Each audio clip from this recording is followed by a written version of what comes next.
What we learned about the 2021 Wolverines from Big Ten Football Media Days next on this week's edition of Michigan Podcast. But there's going to be one team that's going to play solely as a team. No man is more important than the team. No coach is more important than the team. The team, the team, the team. Looks deep for Anthony Clark. Waits for it. Hit. Caught. This is no time for that. In the pocket and a sack. Tim Jamison. Brady gets terrific. Throws it and a touchdown. Knight again. Schultz just before Brazil got him. And a leaping interception by Woodson. Harbaugh back to throw over the middle. Caught by Collier at the 5 on his feet. Touchdown, Michigan. On its way. It's good.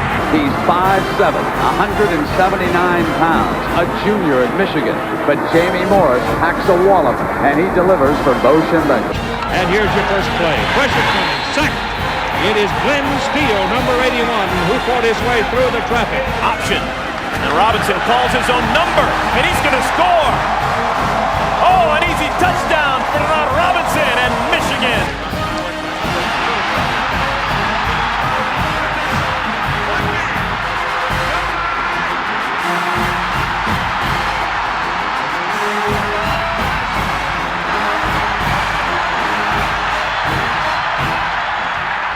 Win it. We're going to win the championship again because we're going to play as a team. And when we play as a team and the old season is over, you and I know it's going to be Michigan again. Michigan.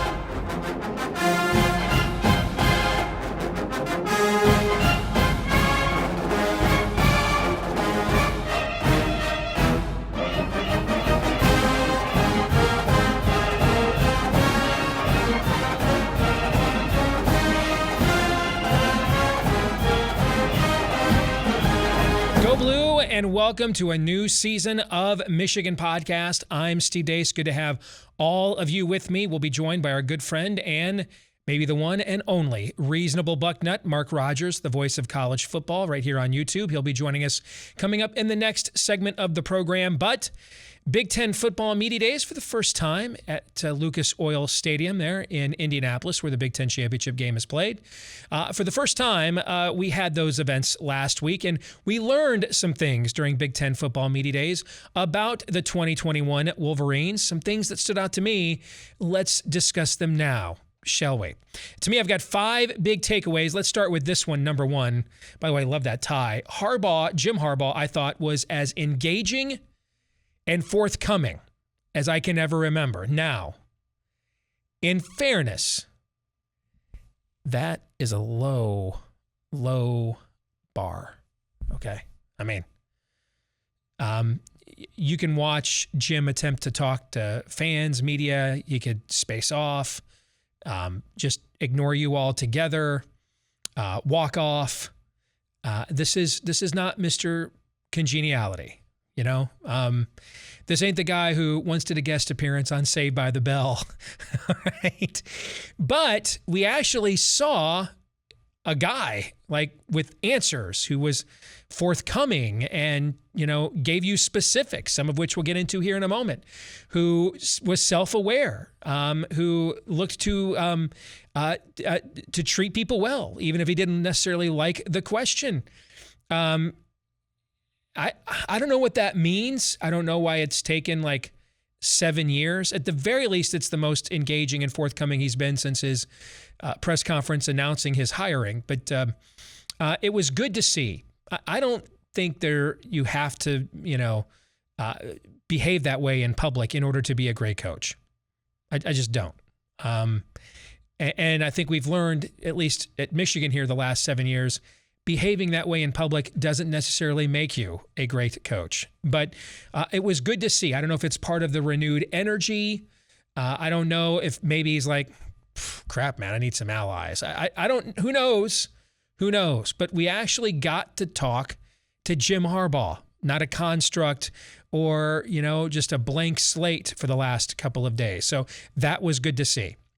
The second thing that stood out to me about Big Ten football media days where Michigan's concerned is Harbaugh repeatedly said this year's coaching staff has more, and I quote, trust. This word came up quite a bit and on both sides of the ball.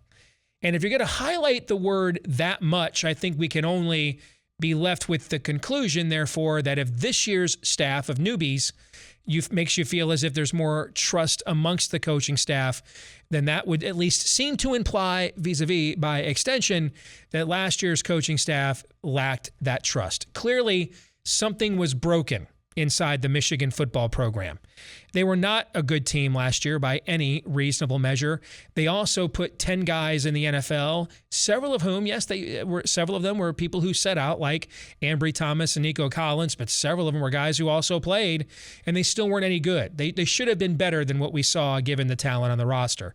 So this would at least be some form of prima facie evidence that there was indeed a cultural problem internally within the staff. Now, it's been addressed. Whether it's been fixed, we don't know. That's why they play the games. We'll find out. Number 3 on this list, athletics director Ward Manuel may have been directly involved in the offseason coaching staff overhaul. Now, that's not speculation from me. Jim Harbaugh said this. Jim Harbaugh, when asked about new defensive coordinator Mike Macdonald, flat out said and offered, unprompted, no one would ask him, hey, did your AD sit down on meetings and interview your assistant coaching hires? That's not typically what happens, particularly at big-time college football programs like Michigan or with coaches with big-time reputations like a Jim Harbaugh. But in this case, Harbaugh himself offered up that Ward Manuel also interviewed Mike Macdonald for defensive coordinator. I wonder if that implies, also by extension, that Ward Manuel had a stake in the overall reshuffling of the coaching staff, and that was part of his assessment process, that those individual meetings that him and Harbaugh were having last December while the rest of us were wondering what's his status and the status of his contract now that it's expired, maybe some of those meetings were the two of them actually interviewing coaching candidates or even vetting a list of coaching candidates. This would seem to indicate more direct involvement and oversight of the football program by Michigan's athletics director, which I think is welcome, but probably is also a little bit awkward given that they were also former teammates here at Michigan. All right, number 4 on the list of things that stood out for us from Big Ten football media days. A lot of talk about being disrespected and proving last year was a fluke. Now, hey, I'm not the guy that, I'm not doing the whole guys are bigger, faster, and stronger than they were last year. I mean, that's just some slap phallus content, man. Okay? That's just for slappies out there. And you write that when there's nothing else to write and you're just, throwing red meat out there. No team's ever going to show up and say, I got to tell you, man, we're smaller, fatter, and slower than we were a year ago. I think we're totally effed out here this fall. No one's going to do that. Okay? And I don't want to buy too much into this talk, which is why it's number 4 on the list and not number 1. But I thought it should have at least been mentioned because it came up quite a bit, but especially from the 3 players, Hassan Haskins, Aiden Hutchinson, and James Ross, the 3 players that attended on behalf of the Michigan football program. They brought this up quite a bit and stressed this quite a bit amongst themselves. We can only hope that indicates they've been doing so internally as a team this offseason, and we'll see results this fall on the field that seem to indicate that. But again, no one's ever going to say, hey, I really feel totally respected. I'm not really extra motivated at all. I think we've arrived. No one's going to do that. No one's going to say, hey, we're slower, fatter, and worse than we were last year. No one's going to do that. So you take these comments with a grain of salt, and you just hope that this is something that is permeated throughout the ranks of an entire program that didn't just look stale last year. It looked defeated. And then finally, if we're going to get into more of the on-field stuff in terms of personnel, it's clearly Cade McNamara's quarterback job to lose. Now, I like this and I don't. I like the more forthcoming. I also don't think he has demonstrated a capability worthy of this. But you can also use this to motivate the guys behind him, looking at you, J.J. McCarthy, and then maybe Alan Bowman. the transfer from Texas Tech. You use this to motivate them. I mean, I have a hard time believing that J.J. McCarthy goes out there and clearly overperforms and outperforms Cade McNamara for 3.5 weeks during fall camp, that he's not going to be the starting quarterback. But when you look at McNamara's, you look at what he's done, his production, he had a good half against Rutgers, but it was Rutgers, man. Rutgers, okay? His numbers against Penn State before the arm injury, wasn't he like 12 out of 20 for something like 80 yards or 90 yards? I mean, those numbers weren't great. So on one hand, it signals again, that we're being more forthcoming around here, as opposed to, hey, let's bring back a guy that nearly set the all-time Michigan pass efficiency mark and then not tell you all next offseason if he's the starting quarterback or not. That's what they did with Shea Patterson in 2019. But that can also be a message sender to J.J. McCarthy and Alan Bowman. I just don't know what Cade McNamara has done on the field to merit that level of confidence, especially when you're talking about a guy behind him in Bowman who has over 5,000 career passing yards. And in J.J. McCarthy, he's the highest rated quarterback recruit the school has brought in, at least since Chad Henne, maybe Drew Henson. So we shall see. That's why they have fall training camp. All right, we'll come back after this break. We'll find out what Mark Rogers thought about these takeaways and elsewhere, things that stood out to him about Big Ten football media days next. A big thank you to our Patreon supporters at patreon.com/Michigan Podcast, because you make these episodes possible with your support. And we get asked all the time, hey, we love what you guys do. How can we support you? Well, for just $5 a month, you can support us at patreon.com/Michigan Podcast. And hey, college basketball may be done, but now we're into the Major League Baseball handicapping, and we had an outstanding season in Major League Baseball last year. We had a pretty good season in college basketball this year as well, as you can see right there from something we recently posted on our Patreon page. So $5 a month to get some pretty good sports handicapping, an opportunity to win some money, like when we recommended you take before the tournament, Baylor 6-1 to win the national championship. You saw that thing pay off, right? Well, your $5 a month pays off when you support us at patreon.com/Michigan Podcast.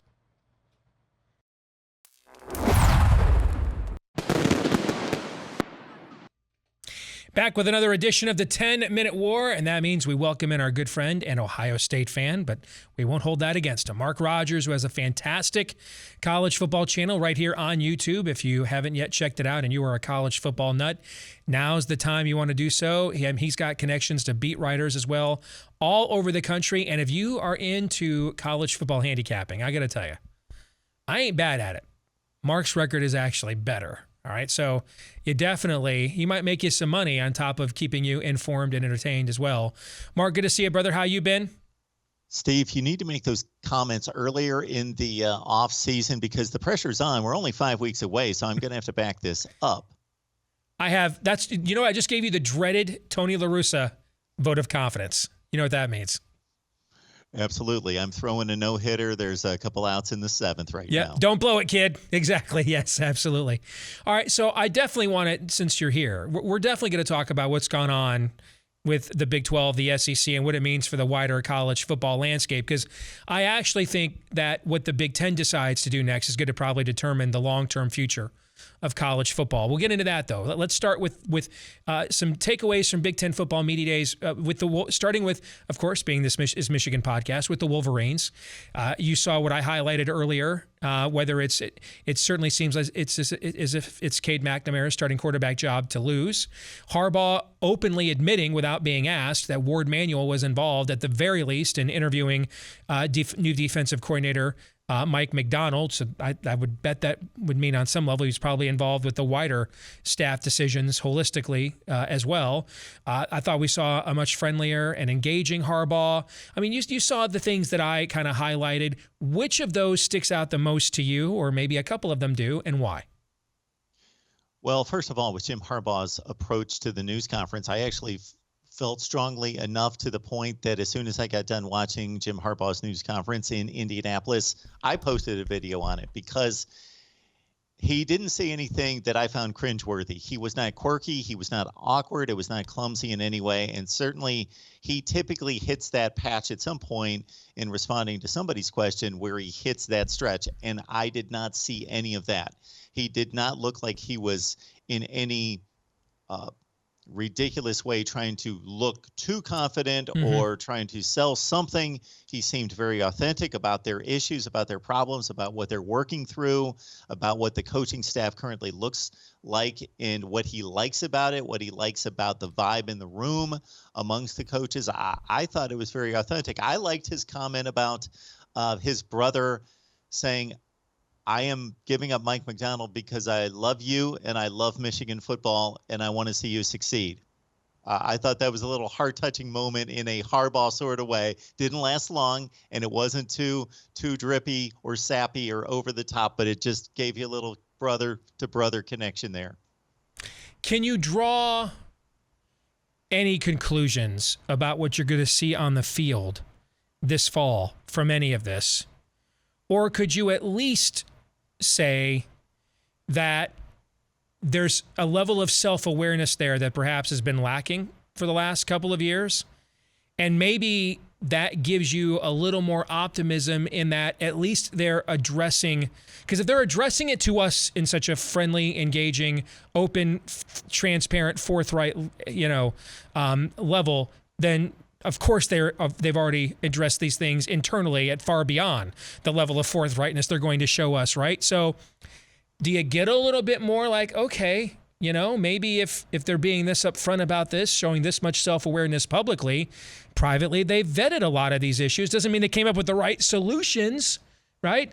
But a lot of times, half the battle is just admitting what the problems are. What are your thoughts on that? Or am I just reaching here because it's almost, it's almost time to kick off the season? Well, we will never know until they actually do kick off the season, and then the performance is there for all to see. But I think that there is a healthy tension. There is a healthy working out of ideas and processes in any organization, and certainly in football amongst coaching staffs. So he spoke to that, and I've not necessarily heard it to that degree where that was the one portion of his address at the podium that I found the most interesting in regards to him being actually specific. So there's a lot of coach speak. Much of this involving media days is just pomp and circumstance, and it's hard to get anything out of these guys that is really meaningful. But I thought when they talked about, first of all, that he liked Mike Macdonald because he revamped the Baltimore Ravens defense, that he saw enough there that he was the mastermind of revamping what they did.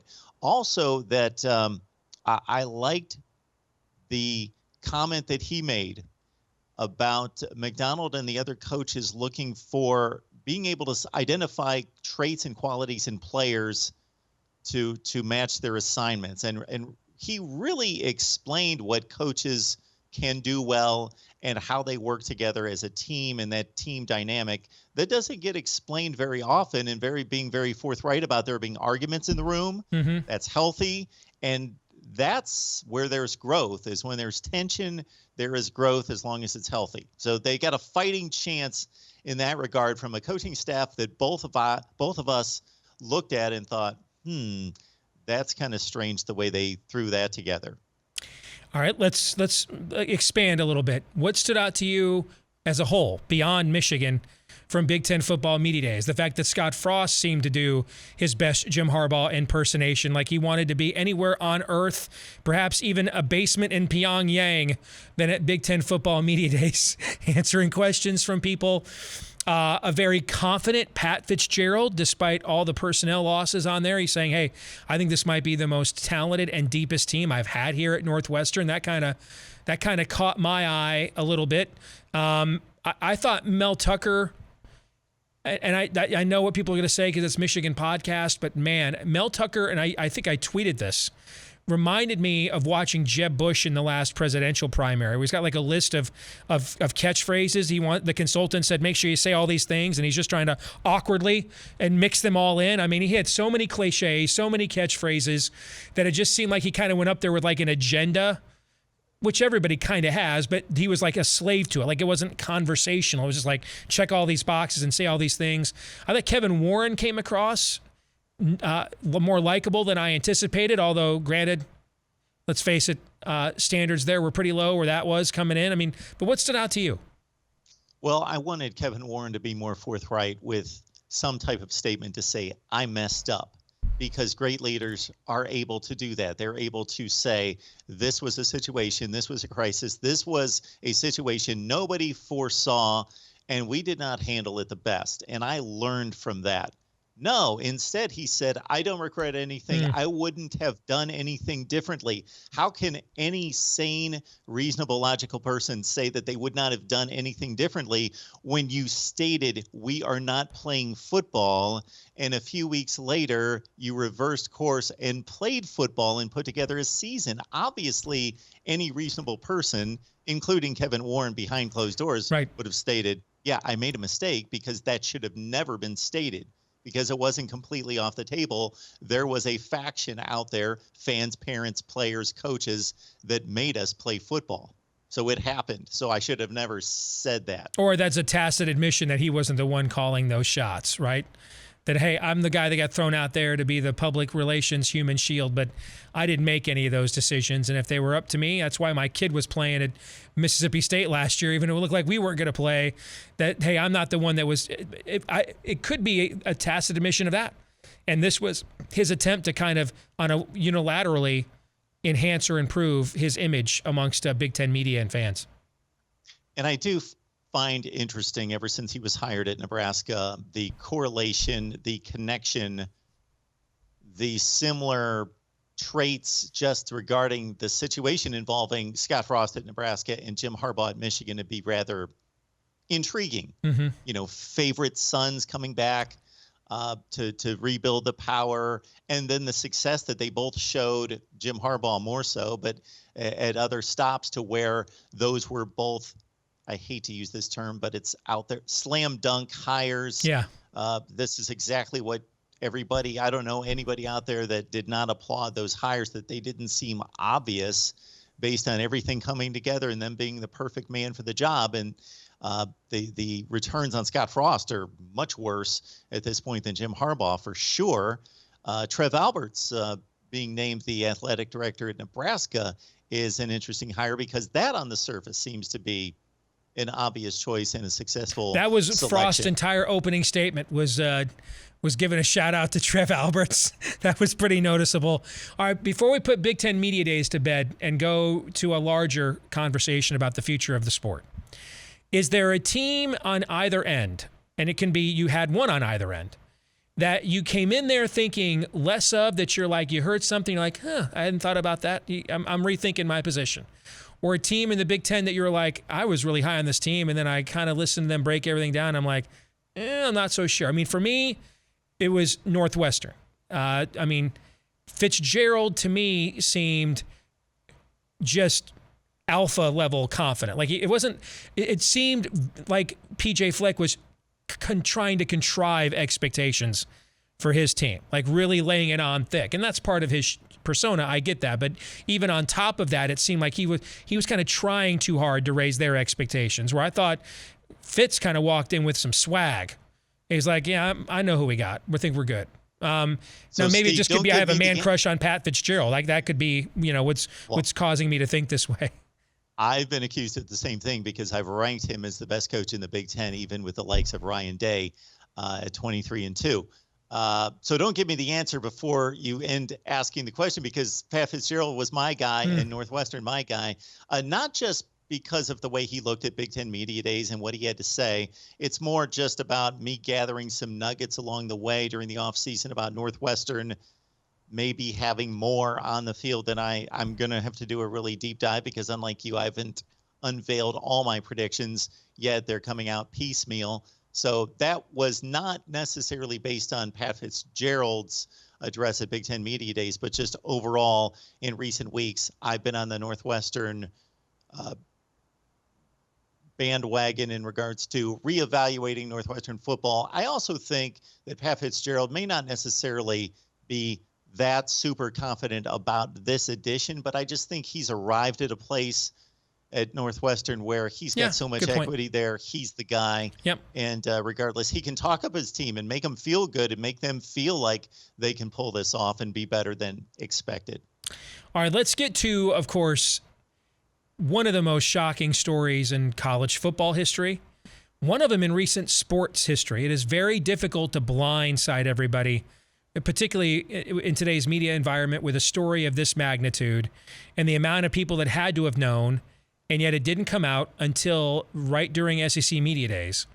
Texas and Oklahoma leaving the Big 12. They've now made it official they are leaving, and applying for membership to the SEC, which seems like a mere formality now. We don't have meltdowns in state legislatures like we did at the previous round of realignment or the original formation of the Big 12 in the mid-90s. So this looks like a pretty done deal now.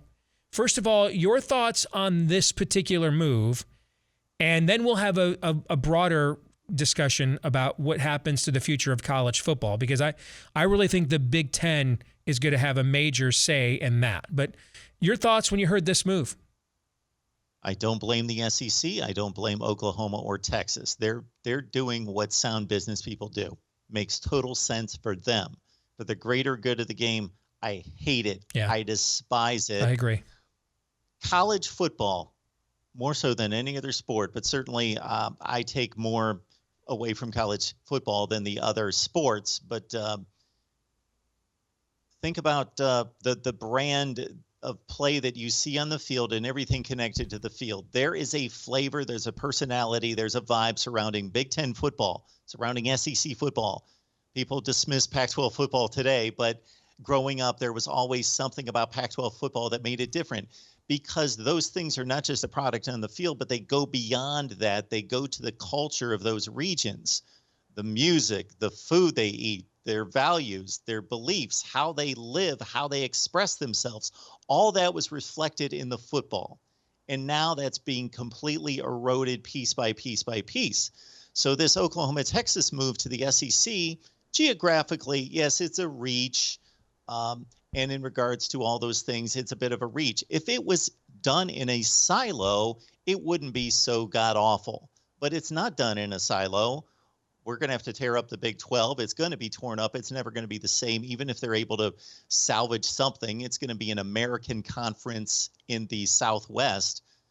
So it's going to tear up college football elsewhere. The dominoes are going to fall. We've heard all the crazy possible scenarios. So if this was done in a silo, it's not good, because the SEC is going to be too strong for the rest of college football, but it's not done in a silo. So it continues to tear apart the very fabric of the culture of college football. Texas has the #1 revenue generating athletics department in the country. I believe you and I's two schools are 2 and 3 on that list. Oklahoma's in the top 8, I believe. They were both also in leagues that let them do whatever they want. Texas could have its own network. I mean, they just had a 2-day debate at Big 12 Media Days about whether dissing Texas's fan chant is a 15-yard penalty or not. I mean, this is a league that just basically slutted itself out for Texas and Oklahoma. They could have absolutely anything they wanted, and in the last decade, Texas averaged 7 wins a season and went through 3 head coaches. And I get you're going to make $20-25 million more a year. How much more money, though, do you need when you're already #1? Texas's track facilities are better than a lot of schools' football facilities. So if you're a Texas fan, hey, cool. I guess enjoy that. Even if you get your stuff together, you might still be like the 4th or 5th best program in the SEC every year. And then if you have another decade like this one, you're like the 7th, 8th, or 9th. But hey, I guess they'll be selling shirts at the Texas, website. We made $20 million more a year. I guess you all will buy those while, you're a middle of the pack football program. Oklahoma won the Big 12 6 years in a row, and now wants to just go ahead. Let's just let everybody come in and recruit against us in Texas for the best players that we're getting out of there. I don't, other than money, and I understand money's a big thing. I don't do anything for free unless it's, donate money, and then I had to get money. I had to earn it to do that, right? But these two schools are already making ungodly sums of money. They were never, ever wondering where their next meal was coming from. And in exchange, they just took on a lot harder path to get to where both of their fan bases sort of expect them to go. And I just don't understand why another 20 to 25 million a year is going to justify, from a fan output perspective. I don't really give a rip what Texas's athletic department draws if we're sitting here in the Music City Bowl every damn year. I don't understand that.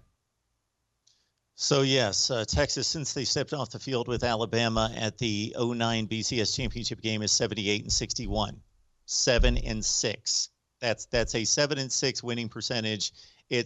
They're almost exactly 5-4 in the Big 12 if you look at that composite of stretch of time. That 5-4, if you look at the give-me's in the league versus the assured losses, and then all the toss-ups in the middle that are going to go Texas against Texas less often than they did, obviously, in the Big 12. That 5-4 average season in the Big 12, if they don't right the ship and do something fast, is going to become 3-6 in a 9-game SEC season.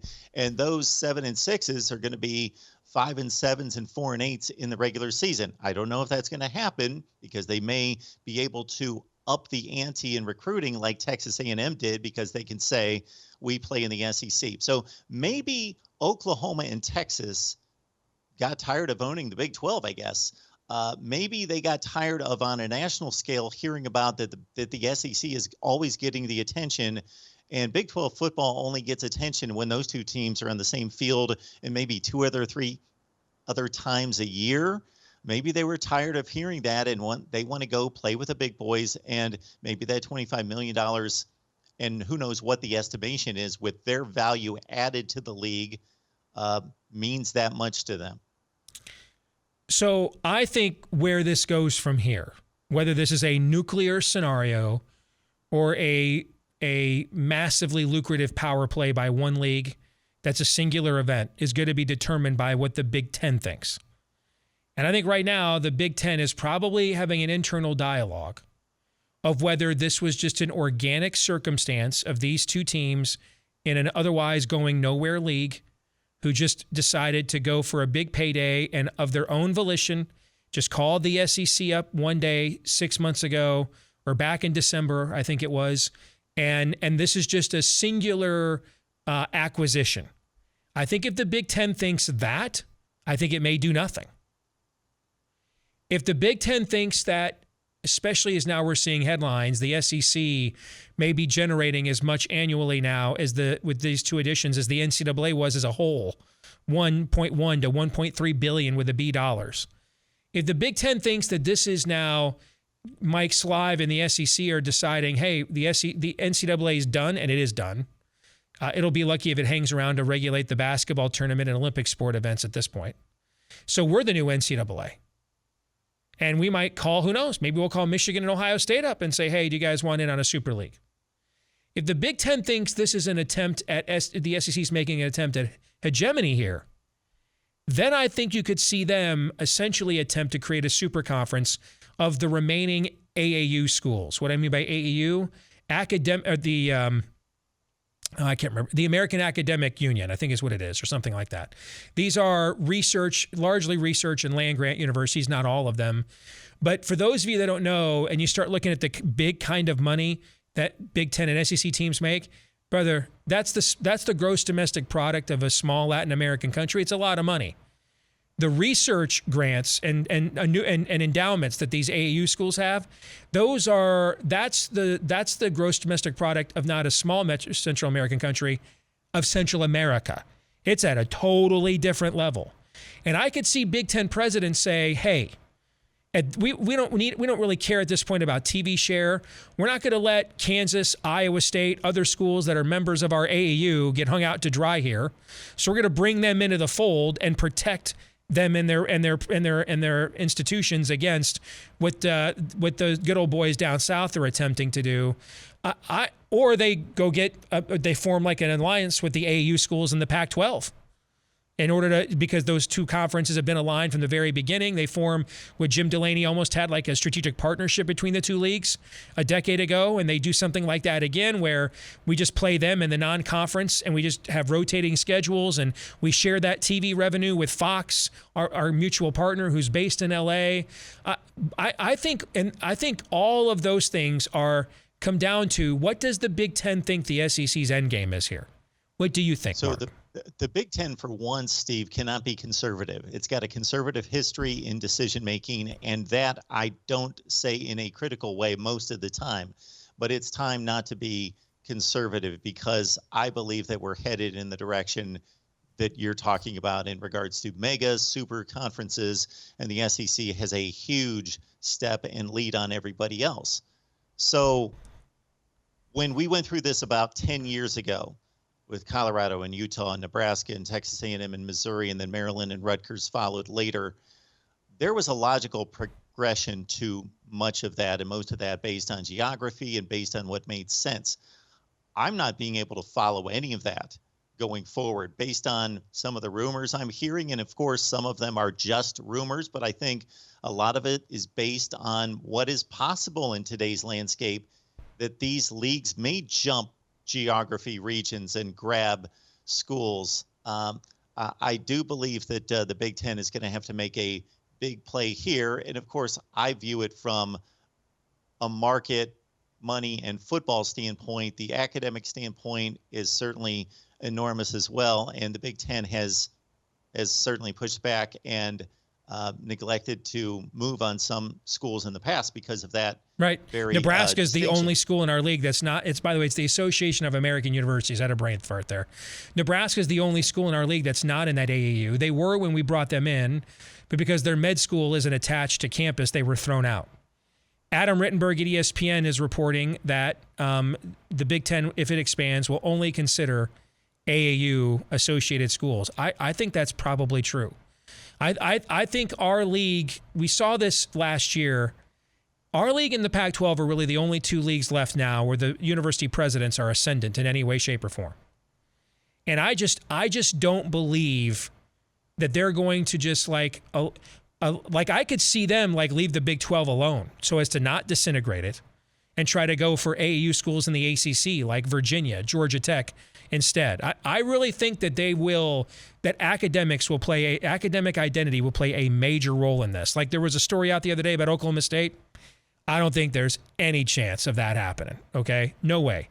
Not with like the 187th rated university in the country. That's 50 slots below Nebraska. I don't see that happening. I think that academics will play a major role if they decide to expand at all.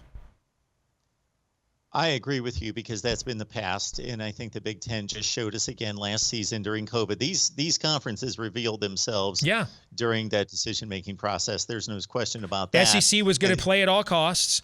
ACC was going to play if it could come up with a professional narrative. The Big 12 was kind of waiting to see what the ACC and SEC were going to do. The Big 10 and Pac-12 followed their university presidents and went off and charted their own course. I agree with you. I think we kind of saw everybody's DNA and everybody's true ecosystem via COVID, and I think that's how this particular thing will play itself out. That's why I can't predict what the Big Ten will do, because I don't know what the presidents think the SEC is trying to do, because I think they'd prefer to do nothing. I think they would prefer to do nothing. Oh, I think that's what they would prefer to do.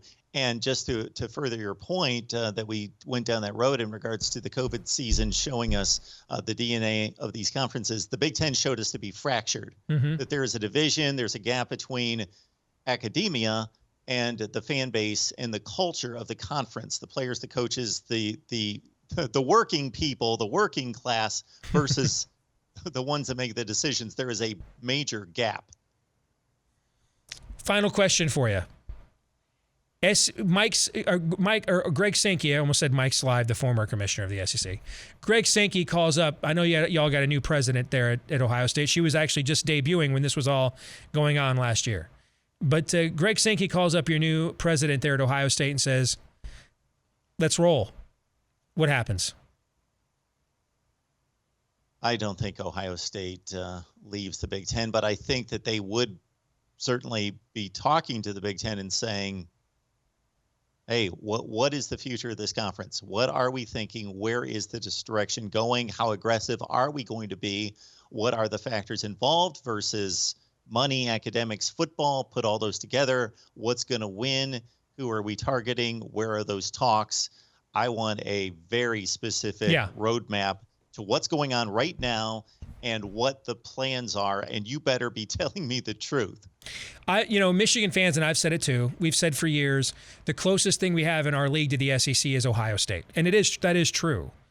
But it also really isn't close to the SEC at the same time, meaning the culture of Ohio State is closer to the SEC than Michigan is, but it's also not the same as the culture in an Alabama, Auburn, or those places. For example, Ohio State's now raised its academic standing. I think it's number 53 overall among universities. You'd be like the number 1 rated school in the SEC, dude, other than among the public universities. I mean, obviously Vanderbilt's number 1, but among the public universities, until Texas gets in, you guys would be one of the highest rated academic schools in that league. And in our league, you're kind of considered middle tier. So while culturally you might be the closest thing we have to them, you guys really don't fit with them down there either, I think. I don't think so. And if that happens, my goodness, then we're talking about, as you well know as a baseball fan, and I'll leave it at this, and I know that the parallels aren't perfect, but the New York Yankees need the Kansas City Chiefs. Yeah, you can't just play yourself all the time. Yes, you can't play yourself all the time. The New York Yankees have an inherent advantage over everybody else because they've got 20 million people surrounding, so they can make more money. We don't have to go through all the ways, but they can make more money than the Kansas City Royals. They don't need to operate their baseball team any better. It doesn't mean they're any smarter. They just go out and grab the best players because they make so much money. But you need the entire structure to be healthy to run Major League Baseball. I believe the same thing in college football. And for the SEC to be 3 times better than everybody else, it's also going to weaken recruiting in the Big Ten at the highest levels as well. Ohio State's going to lose a lot of cachet if the SEC becomes that big, and to another degree, Michigan, Penn State, etc., in going into these living rooms in Texas and Florida. Now it's going to be diminished. So it's not just a matter of Texas and Oklahoma being attached to the SEC, making them stronger. It's a lot of ramifications from that. Great stuff, Mark, as always, man. We'll talk to you again next week. Take care, okay? Appreciate it, Steve. You bet.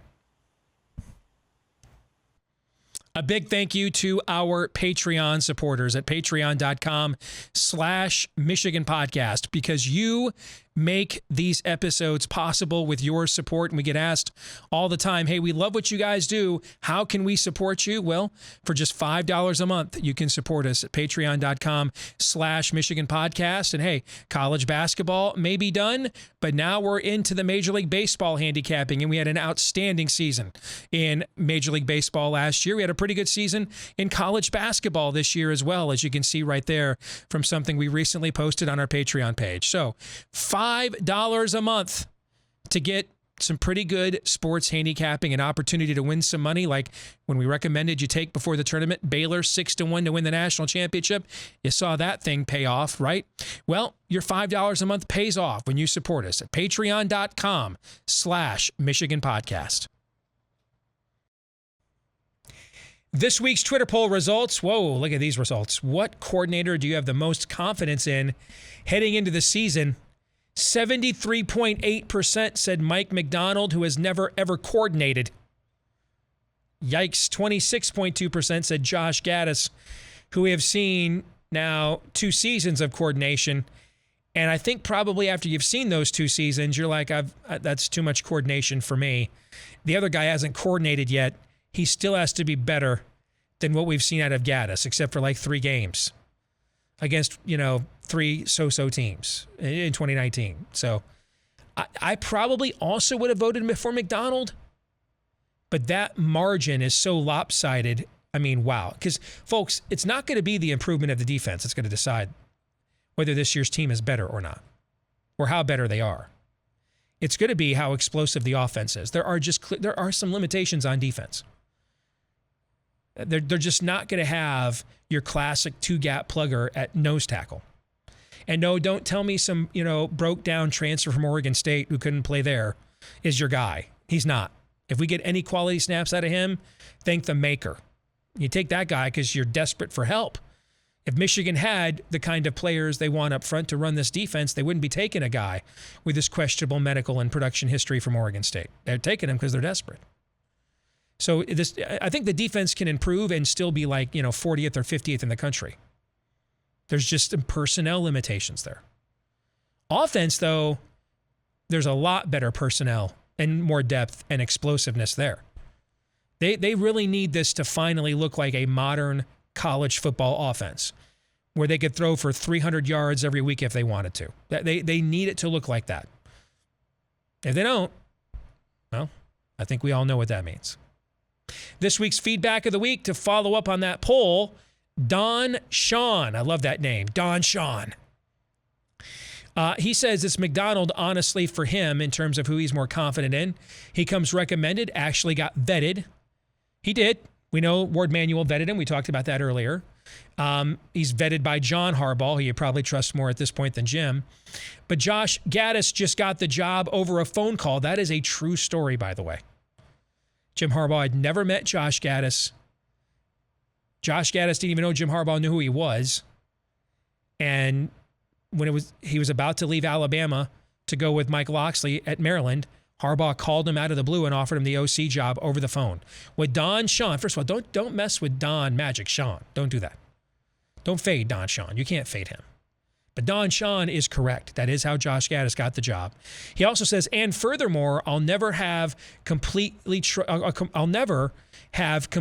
trust in a coach again that was airing it out more than wasn't airing it out more than twice a game to Nico Collins. I mean, that is just mystifying why they weren't just throwing it up to Nico all of the time. I mean, Penn State throw it up to one or two wide receivers all the way to a Rose Bowl and a Big Ten championship back in 2016.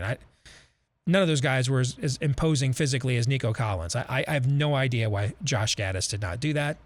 But clearly I'm not alone, which is why 73% of you have more confidence in a coordinator who hasn't actually coordinated anything yet. All right, that's going to do it for this week's episode of Michigan Podcast. And notice I said this week's.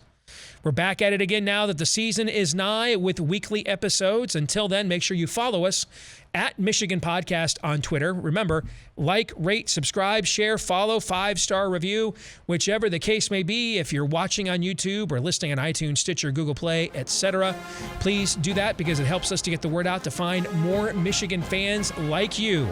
Until the next time here on Michigan Podcast, I'm Steve Deace. Go